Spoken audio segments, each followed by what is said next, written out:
we are here to talk about 3D and virtual reality through art in Africa. So maybe you can start by presenting yourself for the three. I think Sarah Fakir can't attend the meeting. So we'll try. Okay, so maybe Judith, you can start. Judith have a little of delay with us, so it's normal if she if she have a little time between answers. Okay, thank you very much for having me for this discussion, which I think is very topical. My name is Judith Okonkwo. I'm the founder of Emisi 3D, and we describe ourselves as an ecosystem developer for the extended reality technologies. Yeah, so my name is Oscar Michael. I'm the co-founder of Africacomicade, and we're a platform for African digital creators in the games, animation, comics, and XR industry. And what we are mainly focused on is empowering these people with creative and entrepreneurial skills so that they can make money. And we do that by showcasing their works to a global audience and connecting them with opportunities for learning, for collaboration, as well as funding. Yeah. Okay, great. Alain, maybe you can go next. Event producer and content producer too. And I manage an event. It's an international conference focused on the creative and cultural industry based in France. So every year since 2016, we organize that event and gather all the artists and professionals, entrepreneurs, and institutions focused on in the diaspora and in Africa, and we gather them to network, to think about how evolve our sector, and we also create new things, new narratives. We organize a lab too every year, and I'm here because this year we've just launched our first VR experience. It's a new platform to promote creativity. Okay, great. I don't know if Judith can hear us, but I will do something for that just after. So what is your opinion? Maybe we can start with you, Alain. In your opinion, sorry, is virtual reality likely to disrupt art in Africa? What are the project application symbolic of African VR and AR today? Okay, I think VR is still new, I think, in Africa, but we know that since 2017, a lot of artists from some countries, Senegal, Ghana, Kenya, start to experiment and launch new experience. I think about Ngendo Muki, for example, film director. I think about Jonathan Dotse, Afrofuturist artist and philosopher. Think about Jim Chushu, for example, visual artist, filmmaker. So a lot of them launch new experience.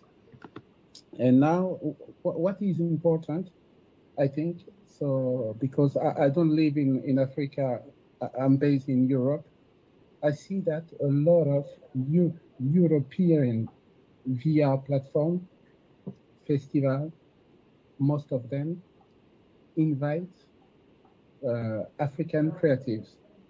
And that's an important fact because they propose to those artists, to those creatives, new platform to promote their works, because we know the issues in Africa. I think about technical issues, because VR experience needs a lot of, for example, a lot of data, computer very strong, a lot of, and also devices. And we know that the market of the VR is not huge for the moment. Around globally, it's that's the main issues. For example, we know that Oculus, they have 10 millions of devices. That's not so much to make a technology like this become global and accessible for the users. And so if you regarding those data, and we can imagine that in Africa we don't have a lot of users, but the good news is that when we see the development of the gaming in Africa, we know that those users have those same the same way to consume content, and it's very interesting to consider that. So regarding the creativity, yes, most of the African creatives experiment film. Most of them experiment film and video experimental. This is the most content we have seen for the moment. Thank you. Judith, can you hear me? Yes, I can hear you. Yeah, so can you introduce yourself, please? And just a little bit. Oscar, can you join the team links, please? In your email. Thank you. So Judith, you can go. Yeah. Okay, please introduce myself. Hello, everyone. My name is Judith Okonkwo. I'm the founder of Emissary3D, an ecosystem developer for the extended reality technologies on the African continent. And what that means is we do whatever we can to drive the growth of this ecosystem, typically focusing our energies in three main areas. The first I describe as evangelism. We want to give people their first touch and feel of the technologies. Alongside that, we also want to make sure that it's accessible for them. The second area is by focusing on growing a creator community. I believe that there is a lot of potential for these technologies on the continent to solve problems, to allow for creative expression, but that will only happen if we have the talent locally to utilize these technologies. And so we invest quite a lot in supporting creators across the continent. And then the third way is in, I suppose, investing in areas I would describe as having the potential for a high impact with XR. And over the years, it has been areas like storytelling, education, healthcare, areas where there'd be a lot of significant impact locally when we deploy solutions utilizing the extended reality technologies. So in practice, what our work looks like is everything from that first touch and access to earlier this year in July, taking the first African delegation to a global XR event. Our span is, as you can see, continent-wide, and we rely a lot on partnering with like-minded XR pioneers, I suppose we'd describe them as, across the continent. Those partnerships and collaborations allow us to extend our reach. Okay, thank you. Alain starts to answer the question virtual reality likely to disrupt us in Africa. So what are the project, symbolic application of African VR on our other training centers? Could you please repeat? Sorry. is virtual reality disrupt art in Africa? Is there a project and application of African VR and AR ERs project today? Are there training centers for VR trade? So I think my answer to the first bit of the question is absolutely yes. It will disrupt art in Africa. And the reason I say that is because when you look at, what these technologies can do, virtual reality, I often say to people that the only limits you have with this technology really is your imagination, because, you imagine it, and then here you have this medium to create. So I think it provides this opportunity for artists to expand the boundaries of their craft in really innovative ways. And I don't think we've even begun to see what those limits might be. But in terms of sort of like the disruption, I mean, you just have to look at, for example, how you might have been, let's say, a fashion designer, and you would make sort of like physical clothes, and that would be sort of like the expression of your craft. But today, those illustrations that you created to just bring your ideas onto paper can now sort of like have a digital life. And there's this whole new market there. And that market is now global with virtual fashion. So I think there's so many ways.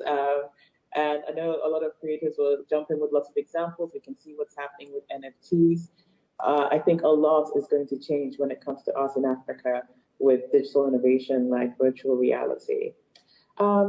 In terms of projects that have been symbolic achievements when it comes to XR in Africa, I would like to highlight what has happened, certainly in the storytelling space. And here I have to sort of like give a shout out to Electric South, based in South Africa, who have an amazing catalog of African immersive storytelling. And then specifically, I want to go ahead and mention Daughters of Chibok, which was a VR 360 documentary from Nigeria that went ahead to win the best VR story at the Venice Film Festival in 2019. And of course, that was incredibly huge. We've never had sort of like, recognition for African content on that platform, and certainly not for VR, which was incredible. And there have been numerous others that have won at several other festivals. So I think that that's really fairly significant. Other sort of like symbolic projects, I want to mention another one, not yet award winning, but I think it demonstrates a little bit of the potential of these technologies. In 2019, there was a virtual reality project called the Housewarming Party, which was this experiential sort of like interactive art experience that was both virtual and physical. And it involved artists on 4 continents who had never met each other, getting together to simultaneously create a piece of art in virtual reality with a collaborative VR tool. And I think that just starts to speak to the sorts of things that will be possible going forward. In terms of training centers, I think what I have seen are sort of like centers that are specifically focused on technical skills. So maybe for Unity certification, that sort of thing. And of course, the people running workshops for things like animation, sometimes maybe character development, but a lot more needs to be done in this space. I will definitely say that. And I know sort of like Unity, for example, has worked on partnerships for Center of Excellence in Nigeria. I believe there's something similar being worked on in Senegal. And sort of like ecosystem developers like us, Emitting 3D, I know Electric South runs workshops in South Africa. And we have also run workshops in partnership with an art incubator in Lagos, specifically targeted at artists. Okay, thank you. Maybe Alain or Oscar, you want to react? Yes, yes, I completely agree. Most of the experience I have seen, it's in visual art, contemporary arts. Most of the artists experiment that technology because it boosts their possibilities, because you can create, I see, for example, Gendo Muki since 2017, she began to create new environment, mixing art paint with numeric art, and that's really, really, really amazing. So and I have also seen a lot of experimentations in fashion industry in fashion globally. I think about Céline Rabican, for example. Céline Rabican is very famous globally, especially in US, because she's full of creativity. So she also used VR technology to express herself and build new bridges between materials, real materials, and digital world. It's very interesting because Céline Rabican's too gather around her a lot of designers, a huge network of creators. I think about musicians too. They begin in, I think it was in 2080. They in Dakar, no, in Saint Louis. Exactly. In Saint Louis, they begin to organize some events, special mixing, music, fashion, numeric, and it becomes a huge, strong network. And now all the artists who that they have gathered in that period now experiment themselves in their sectors. I have seen, for example, another Senegalian artist, musicians. This year, it was in June. He was in Paris, and he didn't use. He used VR to film and to project during his show and express new possibility in that way. I think VR is definitely is a new platform to express the and to break some kind of barrier, if I can say that. Yeah. I think okay. Yeah, so I agree with both speakers. VR, virtual reality, does have a strong future in Africa. Though the progress is slow due to a couple of challenges. You know, the hardware needed to experience, to get immersed in this experience, basically, is not readily accessible to everyone. And when it also comes to real actual, when it comes to real actual implementation, as opposed to what you see in other parts of the world, it's strongly and mainly focused on art and storytelling. So this is something interesting. This is something exciting. With the way the more hardware and more hardware is being made accessible, made much more affordable, and the way technology is also going, we're getting more people going into this space to create immersive experiences for people. But then it's not yet mainstream because not everyone has resources to access this directly. And if you look at opportunities or activities happening in this space, one good thing, which Judith was a part of, to also mention, was the AR/VR hackathon. That had a very strong impact in the creative industry, I must say, because for some people it was their first introduction into virtual reality as a creative. For some, it was also an opportunity for them to be able to get more support, technical support, financial support, to actually kickstart or push their ideas in this field. In education, one that stands out, or two mainly that really stands out for me, is Black Rhino. That's in Eastern Africa. They've really been doing lots of workshops and trainings for people, getting them involved in this space. You also have FXGVR, that's in Uganda, if I'm not wrong. Not really Uganda. Yeah. But then, they work with some creatives in Uganda to actually bring a tourist site into a VR environment that people can actually interact and enjoy. And these are the main applications you see. You see VR in art, you see VR in tourism. This is where it's working right now. But to go mainstream, we still have quite a long way to go.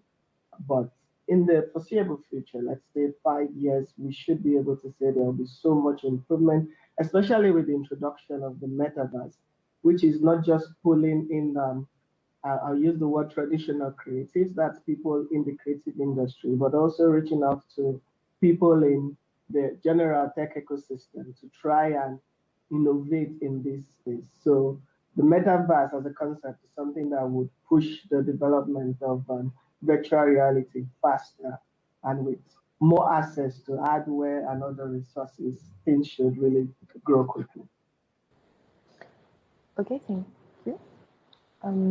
So next question is, what consequence can virtual reality have on African health? Yeah, so what consequence will virtual reality have on African art? I think I started to allude to it a little bit with the previous response, where I spoke about the ability of artists to start to expand the boundaries of their craft. And, you know, I think we started to see it in really exciting ways so far. In Lagos, for example, the artist Yusuf I know, who does, you know, really compelling sculptures of masks and also paintings, was able to spend some time using Google Tilt Brush to create a really stunning piece around his traditional motifs with VR. And if you go to EBC3D's Instagram feed, you can actually see a video of that tilt brush experience that he created.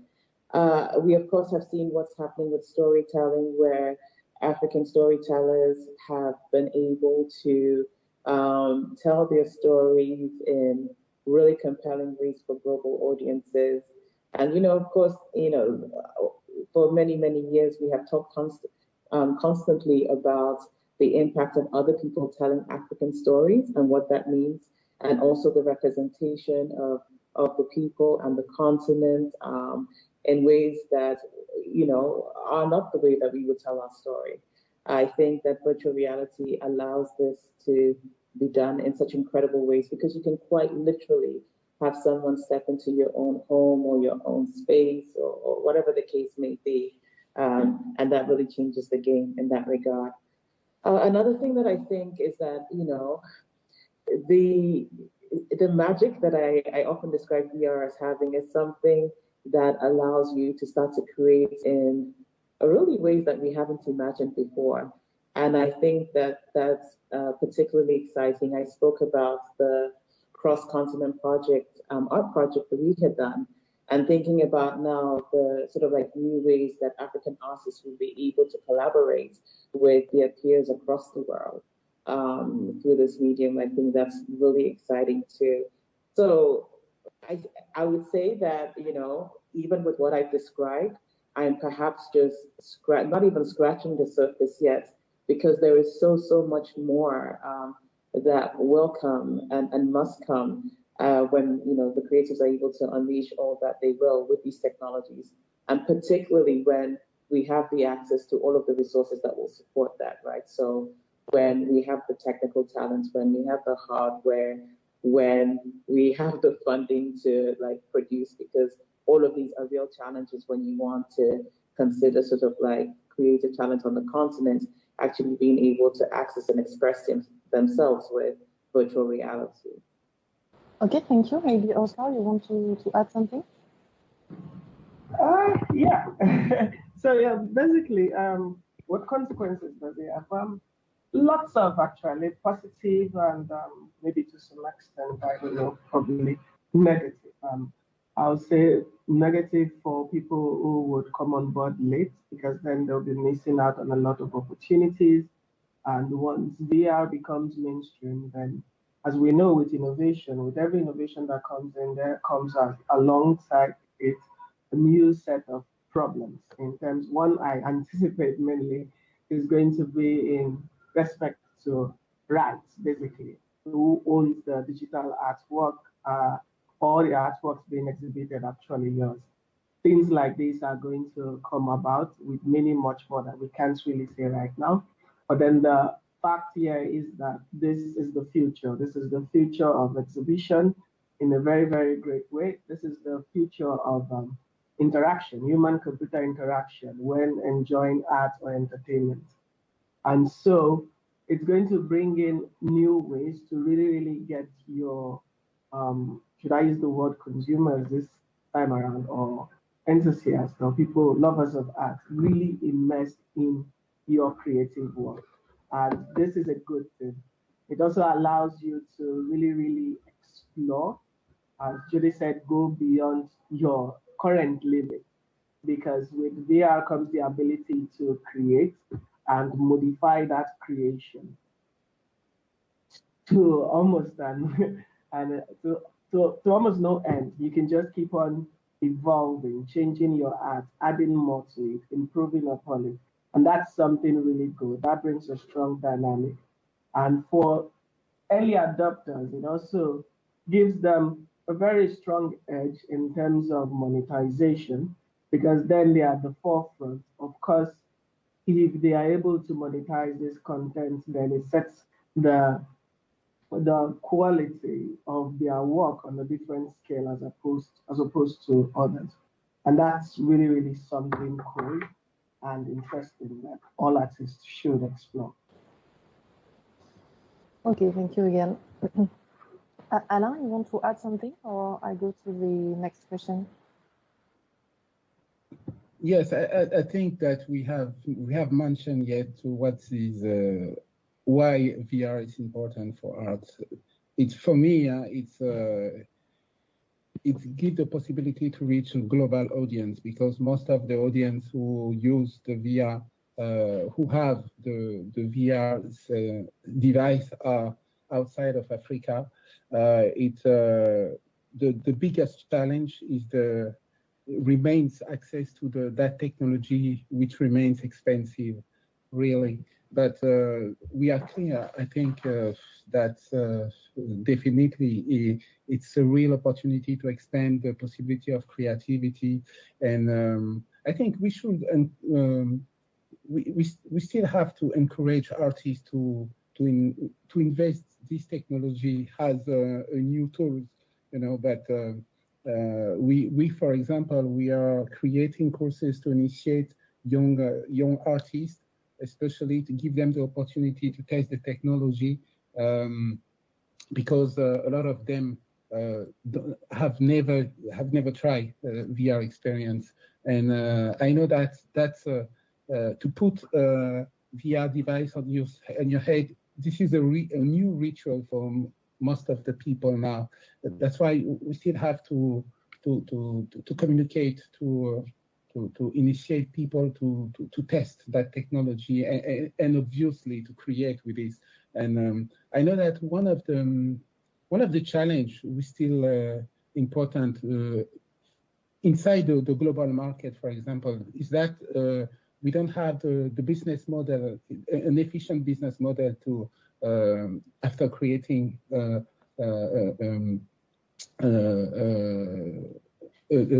concept or an experience in the VR. It's still expensive. It's but we don't know exactly how to monetize with this. I think it's still complicated, but it's a real challenge for the future. It's a real challenge because it gives possibility. Yeah. Okay, perfect. It's my next question is, how do you see the future of virtual reality and its place in Africa? Maybe you can go on, Alain, or Oscar, go. Yeah. Well, I see a very, very exciting future, especially in the metaverse. Thankfully for us in Africa, we have the fastest growing population, and we have one of the youngest population in the world. And as we know, the Generation Z are very, very, very much in tune with technology. And another interesting thing about them is this is a set of people, a category of people that are also willing to pay for digital services, digital products. Millennials are not so much like that. We are the generation of use and crack softwares, free services. but the Gen Z are the people that actually pay for things they love. And one thing they are really in tune with is creativity and entertainment. So what this means right now is, yes, we are slow to catching up. I wouldn't say very slow, I would say just slow. But then if we can really build up and really try to create a structure, not just for individual organizations or so, but for creatives and consumers of art in general, then we really have a bright future of really monetizing in this space, of really being able to tell strong stories, really being able to break barriers and go as far as the end of the other side of the world to reach out to people out there. So virtual reality is something I feel like, as has been said, we're just scratching the surface in this. We have not really gone deep into it. We're still exploring. And with the other things happening out there in blockchain, say NFT, in virtual reality once more, say the metaverse, you come to see that, yes, even though this technology has been available for years, more than a decade right now, you come to see that even out there in the world, they are also discovering more possibilities. And so we can catch up. We don't really, thanks to technology, we don't really need to go through the same lengthy process, because information is now much more accessible. So we can actually cut down the time needed for us to catch up with the people in the developed countries and create something that would really shake the creative industry, because immersive technology is the future.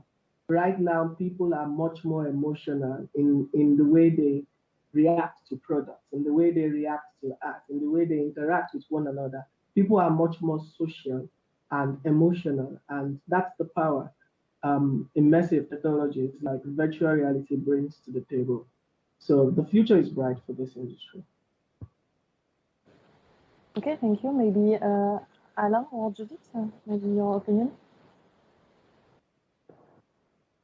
Yeah, Michael, what you have said is completely true. I'm completely agree with you, because we have to consider VR has in the package of technologies, because VR is just one technology. But when you have VR, you have blockchain, you have virtual currency, we have metaverse. I think for Africa, considering this complexity, would be there we have the potential when we consider all those packages. Because if you use just VR, I think it's cool. It's pretty cool, because yes, it gives us a lot of possibility. But VR has a model, has a business model, has a tool inside, has a real business. Because one of the, I think the challenge is how we can consolidate the creative industry. Considering the industry, we have to consider VR as a part of that industry. And challenge are huge, because we have to develop the uses, the needs. We have to create the needs for those technology too. And I think we need to involve more and more artists, entrepreneurs in creative labs, because I used to talk about that with Mohamed Zoglani, who is there. I think you're good, Mohamed, and maybe you will be agree with what I try to explain. So we need to create more and more labs in different countries to consolidate ecosystems in our creative industry, and because in that way we could encourage people, young people and artists or entrepreneurs to use this technology to experiment and to build new business models. And I think, yes, that for me, those are the challenges for the future. Yeah. From my perspective, first of all, I agree with my co-panelists. I think there is so much potential when it comes to these technologies. But in terms of what, the XR future for Africa will be, I think that's something where we get to decide right now by what we do and how intentionally we do it. Alain has just spoken about the need to have labs and spaces where people can access these technologies and the resources to build with them. I think that that is critical. But alongside that, it's also being able to play to what strengths we do have that currently exist. Often Africa is described as a mobile-first continent, and I think that we have definitely seen a lot of activity happening in the augmented reality space because of that. So people are then able to leverage AR for retail, commerce in ways that, you can't quite yet with VR, given challenges with things like headsets. So I think that it's, just like a realization of all of the different ways in which we can engage these technologies in different sectors, and then making sure that we consciously start to provide the support for that. And I will say that one of the things that will really determine what that future will be for the continent when it comes to AR and VR, the policies that are created. Can we create an enabling environment for entrepreneurs who want to go into the XR space? Because of course, right now, there are a ton of challenges, from the funding to the hardware to support from big tech and all of that. Will we be able to come together as a continent and say to the big tech companies, this is what we need from you for our XR ecosystem? Will we be able to build the partnerships, with collaborators across the continent so that we can sort of like build on our strengths together and create centers of excellence? I think these things will really define what is to come, but I will say that it is promising just given the work that has been done already and the ways in which we collaborate. Michael mentioned the AR/VR Africa Hackathon that happened last year, and that was 10 partners across the continent collaborating with us to make this happen. So really excited for the future. Okay, thank you very much. So if you have any question in the chat, I will need to stop this talk because the next one is coming. Thank you very much. I'm happy to see the future of virtual reality in Africa. Thank you very much. Have a nice day. Thank you very much for having me. Yeah, thank you to African Creative Meeting to invite us and for this proposal. Thank you very much. Yeah.